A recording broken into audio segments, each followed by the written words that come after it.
Hi, this is Paul. I wanted to do a little bit more commentary on Biblical Series 5. So we'll just call this commentary on Biblical Series 5B. I might give it a different title for the YouTube.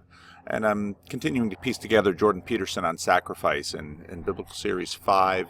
It's a pretty important element fairly early on, about minute 17. And a bunch of his ideas come together in this, and the same for his Easter video. I have a small executive airport near my house, and that's why there are planes flying overhead. A bunch of ideas bundled together here. What Christians call the fall, often in Genesis 3. This is where Peterson, of course, talks about. And he talks about this in some of the earlier biblical series. We discover the future. This is where we go to die. And as a response, we sacrifice. Now, I'm probably going to talk a little bit more. I have in my past videos about why there is no altar in the garden, and you can find that in my video on the symbolism of sacrifice. So as a response, we sacrifice. And now for Peterson, this is all bundled together with delayed gratification.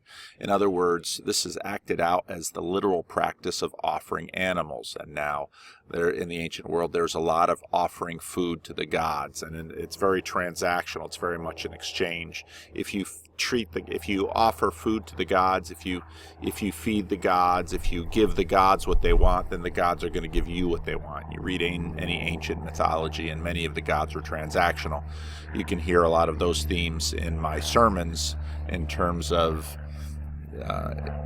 Jew-Israelite distinctiveness in that area, and how the Lord changes, how the Lord works on those themes in terms of covenant, and how broad the covenant was for the Israelites. I offer, he wants obedience more than sacrifice in the covenant. The covenant cares about details of your life, some of which, Sam Harris will mock. Actually, there's a lot in the Bible about masturbation. There's Onan, but the great sin of Onan in the book of Genesis was that Onan failed to impregnate his dead brother's wife so that his dead brother's line could be carried on. So anyway, as a response, we sacrifice and we delay gratification, and this is acted out in the literal practice of offering animals. You offer animals, food, drink, child to the gods.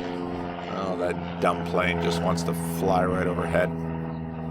And this is bound together. So in other words, first we act out in drama, and you'll hear Peterson repeat this again and again. First we act out in drama. We act out in drama, and this gets built then into our lives, and we can speak it. And then after time, the sacrifice gets abstracted, and you find that in Christian churches. In a sense, the sacrificial part of a Christian worship service is, it's right there in the language, the offering. So if you come to Living Stones, there will be, about midway through the service, there will be time for the offering, where in a sense you offer your sacrifice, and you're not bringing a dove or a goat or a bull. You are offering a check or cash or something, and you put it into the plate.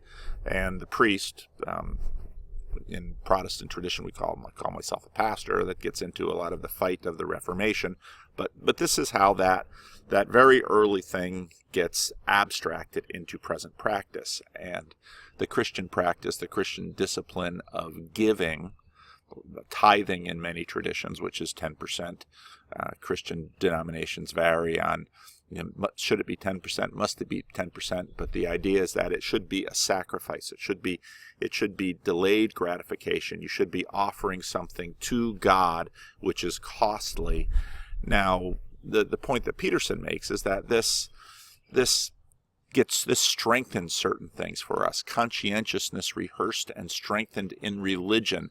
Now, often you'll hear Peterson and others slip into the global historical Darwinian we've been doing this, we've been watching each other for 3.5 million years, or we've been doing this for hundreds of thousands of years, or we've been doing this for thousands of years. This we obviously doesn't mean us as individuals, means us as a collective, us as a species. So we have watched those who sacrifice succeed. This is Peterson's assertion. And again, you have what does he say in the same video? You have conscientiousness and intelligence as being the two traits that relate to success, overall success. And now this success is in, very much in the secular realm. We're watching this. You have the marshmallow test. Those who are able to delay gratification can actually succeed in the world. And so here you have the idea of this isn't Peterson, this is me from the book of Ezekiel. What is true in the temple is played out in the streets. So if you are a society, or if you are an individual that cannot delay gratification, that cannot save, that cannot sacrifice, that cannot practice these things, then you basically lose in the competition of life against those societies that can.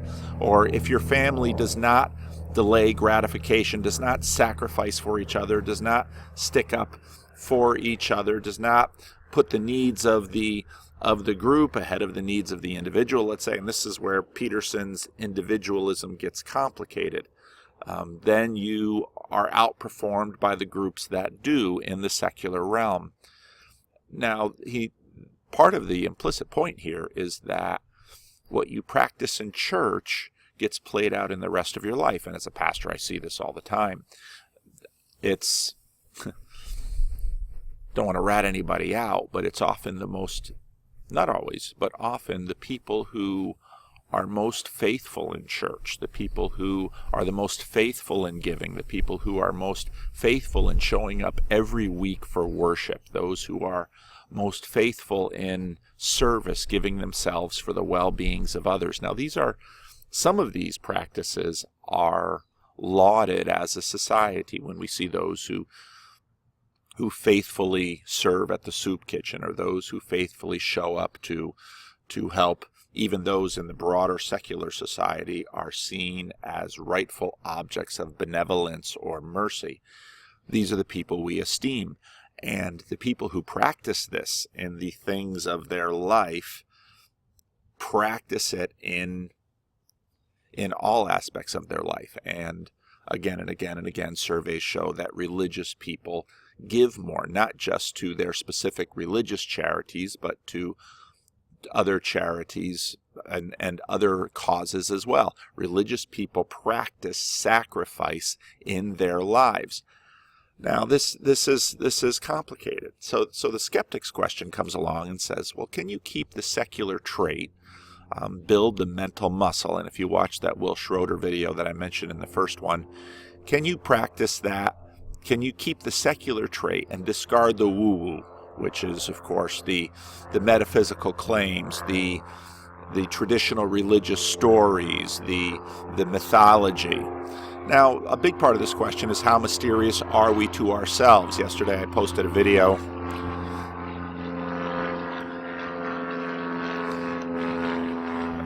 I don't have my whole office set. The problem with doing a Saturday morning video is that Saturday morning student pilots try takeoff and landing and keep buzzing around the executive airport, which is why we get a lot of little planes coming through. So now Sam Harris might wade in and say, well, you can keep the secular trait while discarding the woo. You can discard the mythology, the metaphysical claims, all of these things. But this gets into the question that I thought was beautifully illustrated in the Ocon conversation between Peterson and Yaron Brook. Because Yaron Brook, to me, expressed an incredibly naive anthropology about how people work. He says, well, I've been formed, and he just took it back as far as his birth. And as Peterson said earlier, there's no serious psychologist who would accept that. And the more we learn about epigenetics, the more we learn about successive generations, the more we see that the decisions made by your grandparents, parents, great-grandparents affect each of us psychologically, biologically, in many, many ways, that we are deeply tied to our ancestors in ways that we as modern secular people have completely lost touch with. Now, ancient people and traditional people around the world recognize this and practice this and live this, usually embodied within their religion. And this is the way in which religions this is the entire, this is the big contribution of Peterson, where he's making, Peterson isn't alone in making these claims, that generationally these religious traits get into us deeply in a multi-generational way. So the decisions that you make with respect to religion will impact your children and your grandchildren, whether or not they're conscious of it, whether or not they're going to church, because this gets built into us at a very deep way, at a very mysterious way. And oh, now my dog's making noise. And again, as Peterson notes, we are just the thin realm. We are just this thin film on top of this giant creature. And you think about Jonathan Haidt and the elephant and the rider. The rider is not that aware of everything that's built into the evidence and into the elephant. Now, if you go back to my Melanie Brewster video, a number of videos ago, as as groups, why are religious people happier and more generous? And now Melanie Brewster, in her video at Skepticon, psychologically studying atheists, I mean, she makes this plea for, can atheists please organize and act like church people? Well, here's the question. Can you do that without the mythology? To what degree does the mythology support, enable, and really allow church people multi-generationally to succeed? I believe Sun Tzu in his Art of War makes comments similar to this. Basically, wars are won and lost in the temple long before they are practiced out on the battlefield. And I believe this in terms of what I've seen in life. Now you might say, well, of course you believe this. You're a pastor and you have stock in the religious marketplace.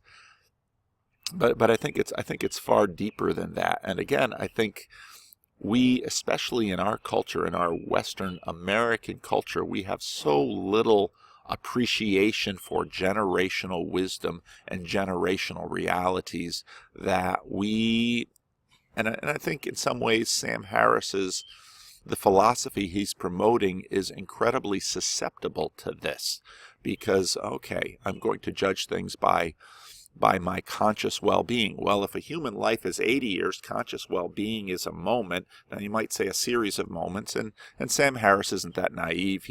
He widens it. But what religion does is religion looks at hundreds and thousands of years and takes all of that into account to build its system. And now I'm not going to, so in a sense, that's what many religions have in favor of them, but all religions are not the same. So different religions will obviously preach different things, assert different things. Here comes the airplane again. It's the same airplane that just keeps buzzing and messing up my video. I've got a house full of people, so I don't want to do this and bother them, because I am kind of loud. So these are the issues that are going on. Peterson will also go into the issue of Israelite self. It is that same plane, just up and down, up and down, up and down. He's learning. I should be more kind and generous to him. And maybe I should practice Israelite safe blame right now and say, well, dummy, why did you do a video outside in your backyard on a Saturday morning? Well, it's because I had the idea in my head, and when I have the idea in my head, it's easier to do the video, because if I get busy with the rest of the day, the video might not get done. So one of the things that Peterson brings up again and again is that the children of Israel blame themselves. And you see this built into the Old Testament again and again, because the story of the Old Testament is rise and fall and rise and fall and rise and corruption. And the Israelites just keep getting knocked down. They're a small nation in the midst of, trying to cut out a living between Egypt and the Mesopotamian empires. And so they're bottom lobsters in some ways, and they keep getting knocked down. But instead of doing what has become the fashion in American culture, they take responsibility onto themselves. And this is the opposite of a lot of contemporary counsel. Blame the other gender, or blame the other race, or blame the government, or blame someone else, or blame your parents. And, well, yeah, you can do that. That might make you feel better. That might give you a sense of conscious well-being. But what it's not going to do is actually help you to do better in your life. And as Peterson again and again notes, there are things that you can do to improve your situation. And if you practice this liturgy, this religious liturgy of blaming others, you are not going to make those self-improvements in your life. So this is in alignment with his take responsibility message. And if this doesn't discourage you, it can lead you to pick up your heavy cross and struggle up the hill, which I think is the heart of Peterson's religion. And again, you can see Peterson illustrate this in the story that he tells of he's going to square off with one of his friends and have a little fist fight as a grade school kid, and his mom is walking by and she sees this and she just keeps walking because she thinks, yeah, son, you're going to have to learn to deal with your friends. And if you get a bloody nose or a black eye, or you get pushed around and your friend is able to show himself as stronger before the little girl that's on the ball team that's messed up the boy culture that you've got going on, good on you. You might as well learn this when you're 8 or 10 or 12 rather than being an idiot when you're 20 or 30. This, of course, raises, now my dog wants to get in the video. This, of course, raises the good without God question. Are we wired in such a way that those who practice religion outperform those who try to embrace the secular abstract? Now, if you remember, again, Don Hoffman, he talks about the tricks and hacks that we have. We don't really see and encounter physical world directly. We see it, we perceive it through the tools that we have. And to me, this is just obvious. There are radio waves going through me. My PC is connected up to my house Wi-Fi. I don't see those. I don't have the kind of senses that can actually experience the radio waves, but I know those radio waves are real. And if I didn't have a computer or my cell phone in order to measure that Wi-Fi signal, I would be oblivious to it. And so we are oblivious to much. We are only conscious of that which our senses could take in. And so we work with these tricks and hacks. Well, maybe there are selective individuals who can go without woo-woo, but as a group, religious humans outperform even with archaic Bronze Age stories. Now, again, Sam Harris and others want to say, well, we can get rid of those stories and we can just fashion this on our own. And this actually has been tried over and over again in the modern realm. You might have to, but that then leads back to the other question with the Aaron Brook thing. Well, how conscious are we? How much do we really know? And even if you apply a scientific metric to that, we would have to say, well, we might not know as much as we think we know. And if you actually want to play it safe, you probably should keep practicing that. Plus, you have the multi-generational factor. Now, it may be that the secular children of religious parents continue to maintain habits and traits that are built into them, and therefore succeed with those habits and traits. But I would say, and often in my experience, people go to Sunday school when they're a kid, and they throw it off in their early or late teens, and they live as secular people in their 20s and 30s. They get into their 40s, they have a divorce, they have a bankruptcy, things start getting dicier, complexity grows, they get into their 50s and 60s, their body starts to break down, and what do? They start going to church. They start facing what comes next, and they say, well, I don't know what comes next, but it's Pascal's wager. What if I do go to church? I think I've got that on my next slide. What if I do go to church? Maybe I should pay attention to God. Here comes the plane. In other words, you don't really know how well those Bronze Age stories are working for you, and you don't really know the ways in which the religion actually shapes you, because you just know a thin film of who you are. And this makes it interesting why it's a psychologist, Jordan Peterson as a psychologist, is bringing this stuff forward. Now, you also have the is as if strong enough if you're playing the mental reservation game. Now, the mental reservation game says, well, there seems to be evidence that being religious can give me and my children and my grandchildren a Darwinian adaptive advantage to outcompete our competitors. So therefore I'm going to be religious, or I'm going to live as if God is real, and I'm going to live as if Christianity is. But that's a mental reservation game, because if you're always playing that game and you're not actually deep within it, if you're not actually living within a constructed world where, and this is basically, if you want to think psychologically, what a church service is, well, you go every week and you have the myths reinforced in you, and you rehearse the practices. Again, if you go to the Will Schroeder video, the better way to think about the brain, another analogy, the brain, a computer really isn't a good analogy for the brain, because my computer doesn't need exercise, but rehearsal reinforces pathways. And so all of these practices of religion, of rehearsing, of I do this ritual every week. We sing praises to God. Secular people might come to church and say, why do you sing praises to God? I am strengthening those neural pathways. I am building delayed gratification.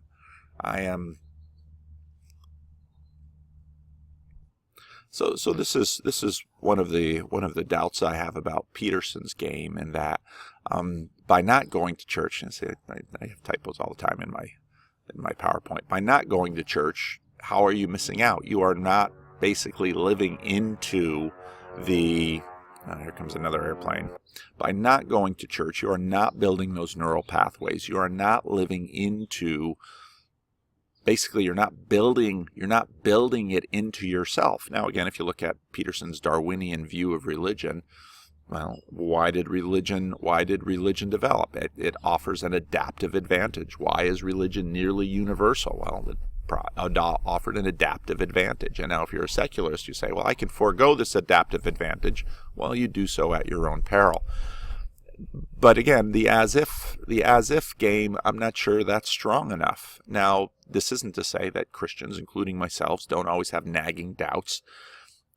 Charles Taylor in The Secular Age says basically at this period, to be a believer, and he was a Roman Catholic, to be a believer is to live with doubts. And I think that's true.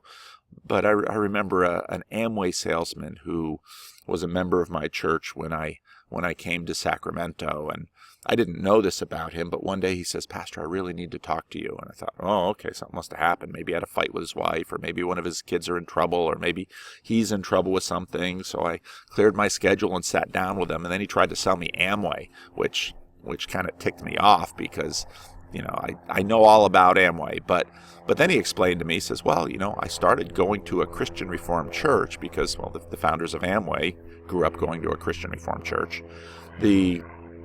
I talked to Jay Van Andel or Rich DeVos. I don't remember which one he talked to, probably Rich DeVos. And Rich DeVos said, well, if you want to be successful, there comes that darn plane. Oh, Rich DeVos, who's a tremendously wealthy man. I think he owns the Orlando Magic. Incredibly wealthy man, basically said, well, if you want to be successful, you should go to church. So this guy starts going to church, and he says, what kind of a church did you grow up in? A Christian Reformed church. So he finds at that time, the only Christian Reformed church in Sacramento, and starts going to it. And he was a fine man, had a lovely family, a faithful member, all of those things.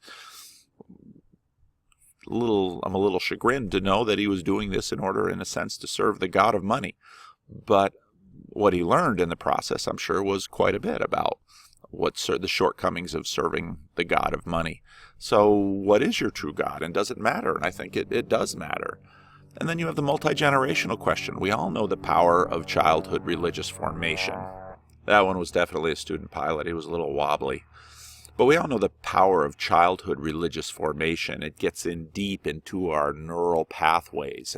And how much does the faith of your fathers, your mothers, your grandparents impact the performance, the delayed gratification of subsequent generations? Again, Peterson's point is that these things are bonded together in us, and that sacrifice, delayed gratification, our knowledge of death in the future, these got into us evolutionarily, and this is part of the reason why you're not going to eradicate religion. It's just too deep into us. So sorry, atheists.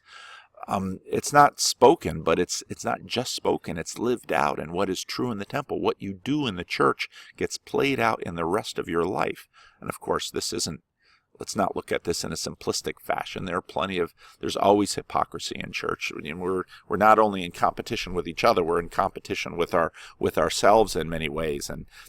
But all of this is brought into religious language in terms of struggling with sin. Why do religious groups create laws that they can't actually fulfill or comply with? Well, this is all about self-improvement and striving, struggling uphill. And so in a secular perspective, all of this religious stuff makes sense. So it's evolutionary competition as a deep longitudinal study. In other words, when I look at all the studies that we do, well, we study these things. Well, have we been able to study for 1,000 years or for a few hundred years? In effect, what life is this grand experiment on this huge scale. But social scientists try to study. Well, social science hasn't been around that long. And so in a sense, what historians try to do, little props for my history degree here, what historians try to do is look at those and do comparisons on a far larger scale. And this again is why the cheap critique of religion by many celebrity atheists is so shallow, because they're not really appreciating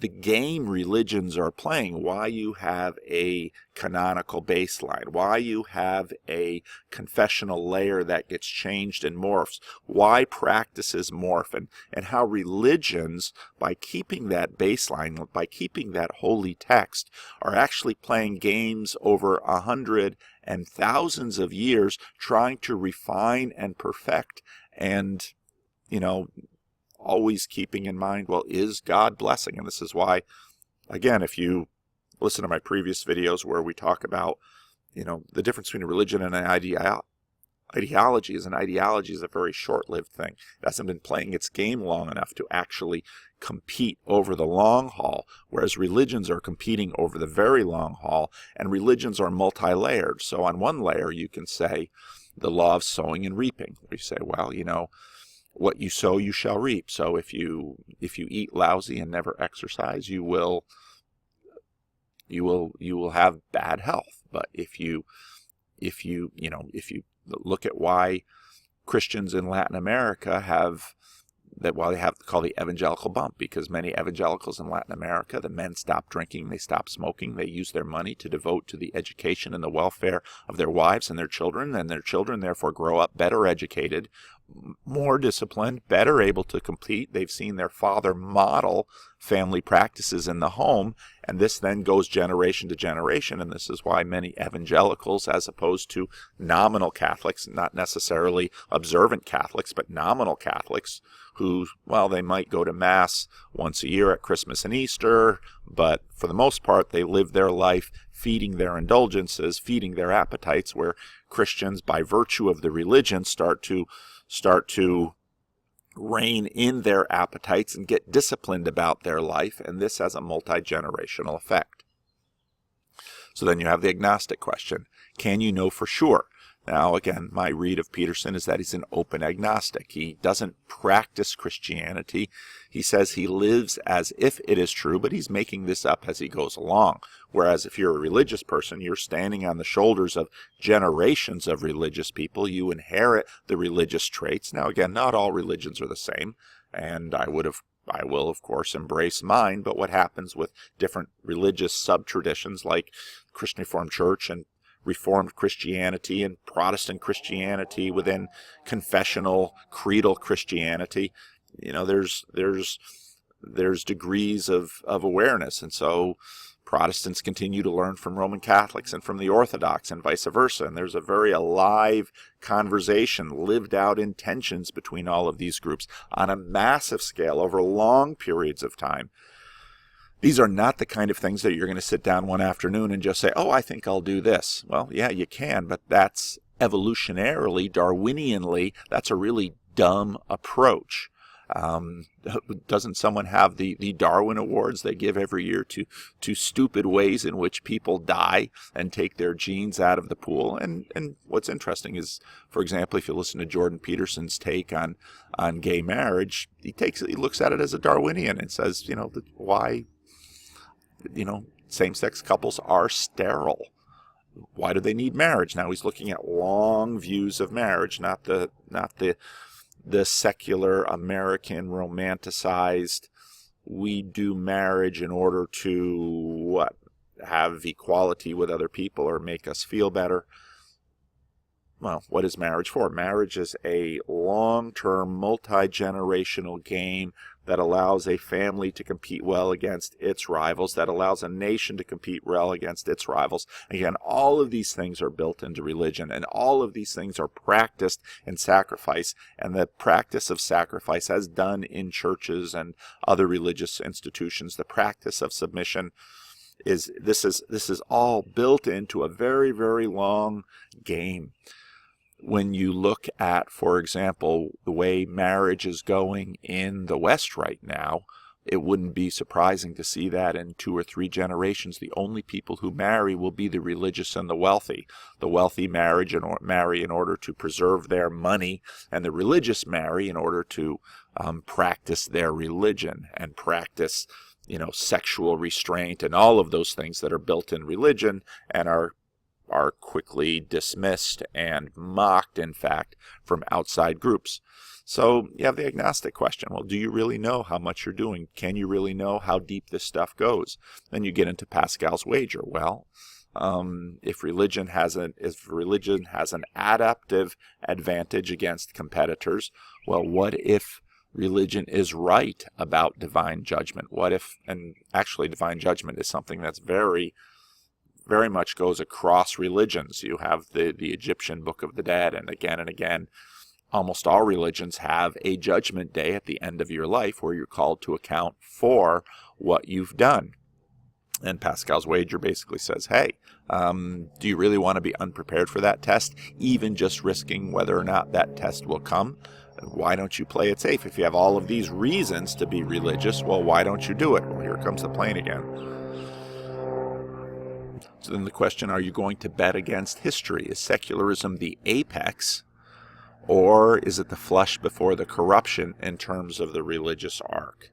So in other words, maybe you've given up religion and you're basically still inheriting, and this is very much Nietzsche's point, that God is dead, and as Peterson says, they're feasting off the decaying carcass of their parents or ancestors. Well, that carcass continues to decay, and maybe you will be okay, but your children aren't. And this very much gets into the competition that Sam Harris is thinking about. Well, you'd better not. Why would you want to teach your children all of those things? Why not just give your children the secular version of morality of today? And this is where I think Sam Harris and the celebrity atheists arguments really fall short, because as Peterson and many others, you don't need to be very smart to realize that the version of rational morality that is being portrayed is basically just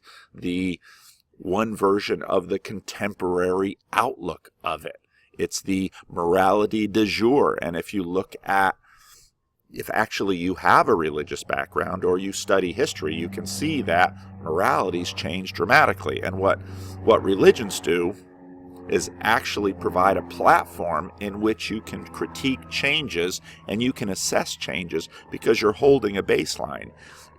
The part of the problem with this supposedly rationality-based morality is you're probably not holding any kind of baseline because you've got a monarchical vision of your reality, of your moral reality, and you say, well, we know this is moral. Well, 100 years ago, they thought they knew what was moral secularly, and 100 years from now, they're going to think they know what is moral. And if you're not actually in a deep, rich conversation with your ancestors, and ancestors going back not only hundreds but thousands of years, even from a Darwinian perspective, how do you know that which will help you adapt and succeed and compete?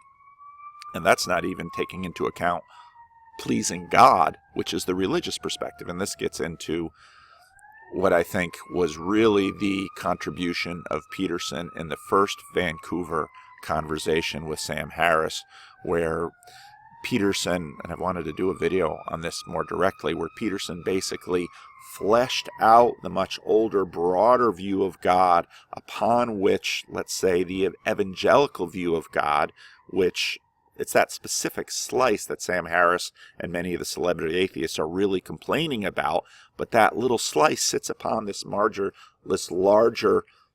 more dominant view of God that basically says, God is in charge of everything.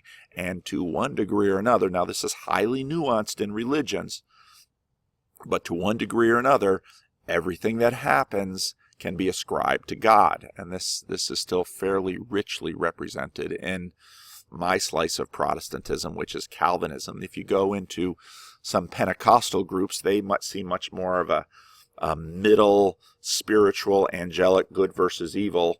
If you read Frank Peretti's novels, for example, on This Present Darkness, those things came out in the 80s and 90s and caused quite a stir because they were dramatic novels that imagined that just behind the veil of what we see in human perception, there's angels and demonic and spiritual warfare going on.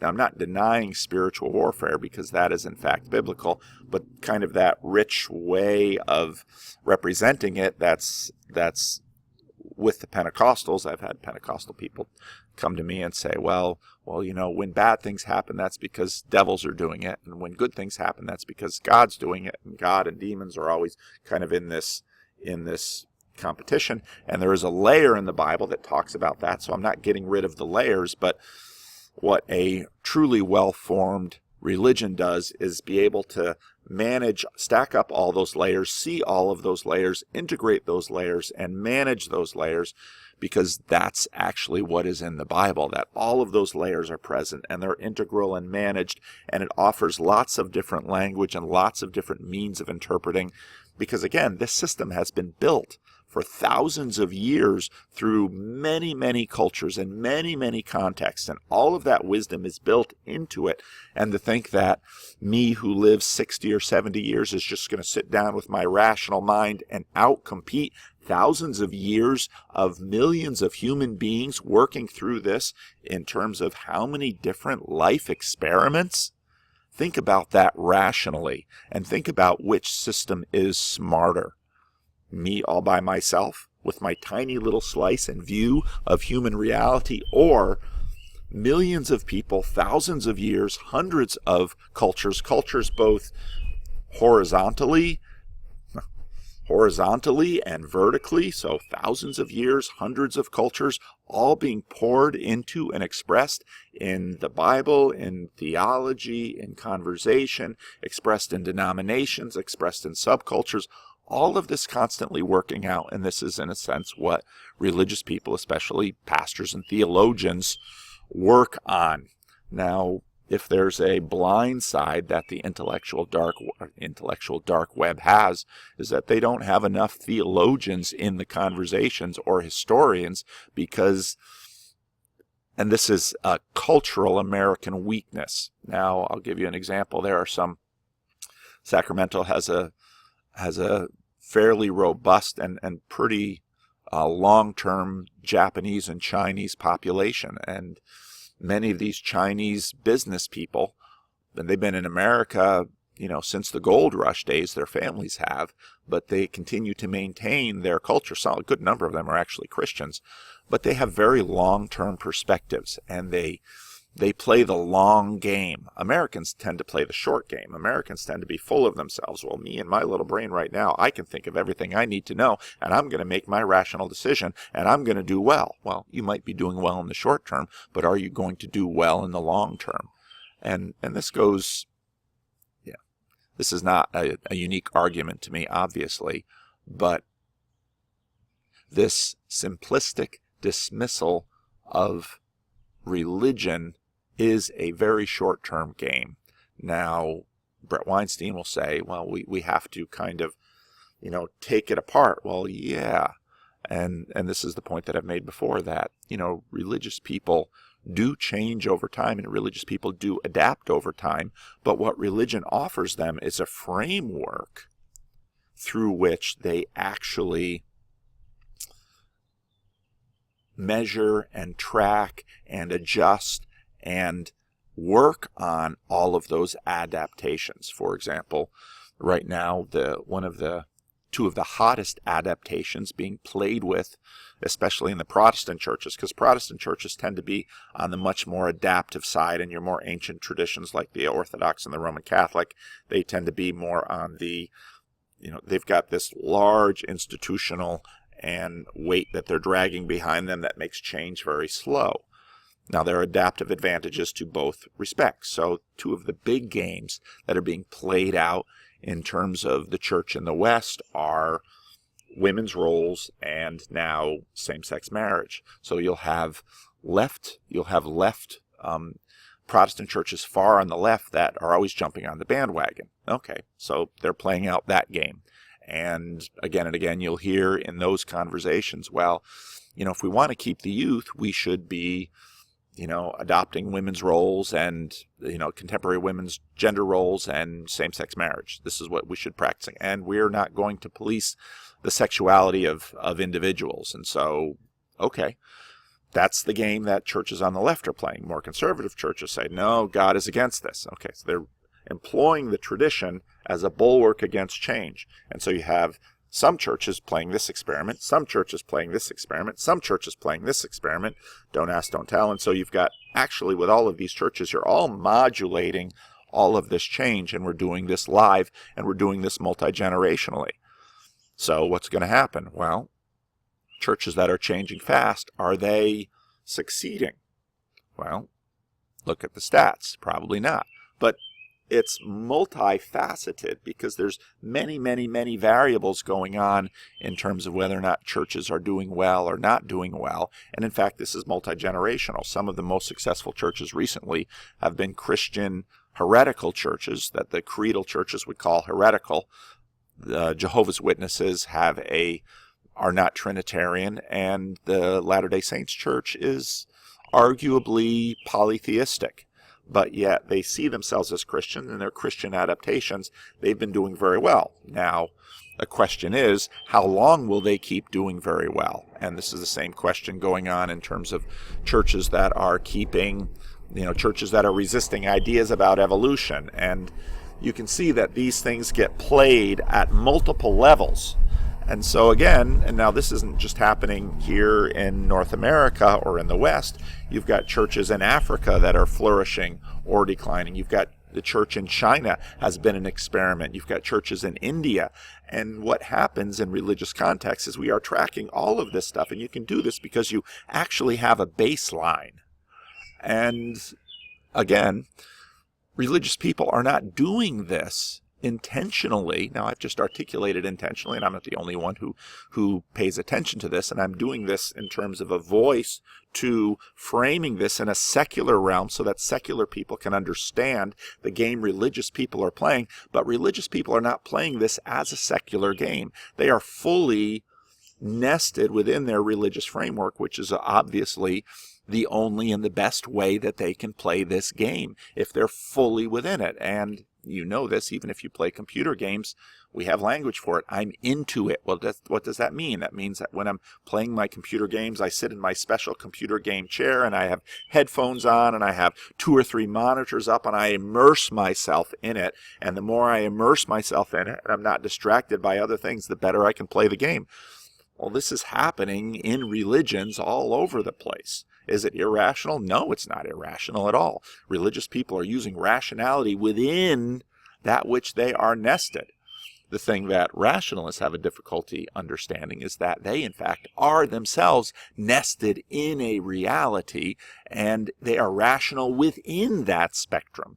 Now, I think a lot of rationalists, it's natural for us, if you're going to be embedded into something, to embrace the naive perspective. The naive perspective says, I am going to fully be immersed within what I am doing. But if you look at, think about Don Hoffman, all of this are tricks and hacks in terms of our interface with the world.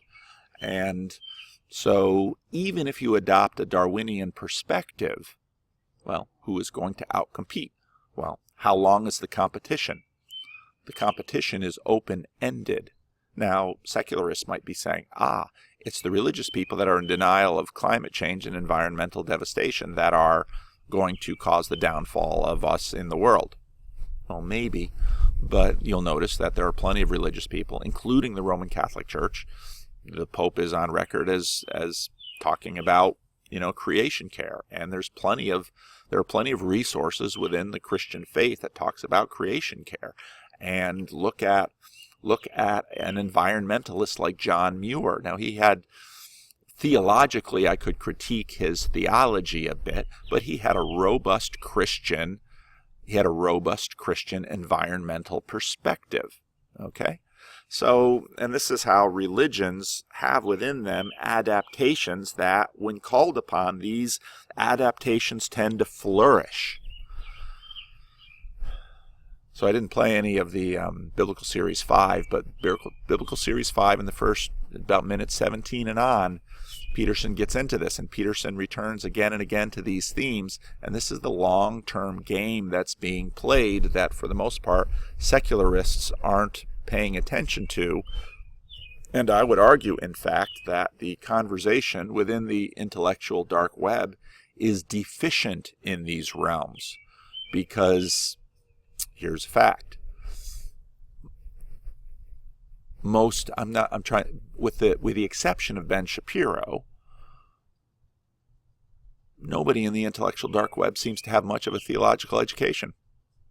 That's a deficit, because, as I would argue, basically the case I made in this video, and that's probably going to have to go into the naming of it, religious people are playing the longest term Darwinian experiment we know. Why would you ignore it? Why would you not participate? There's my plea. There's my video.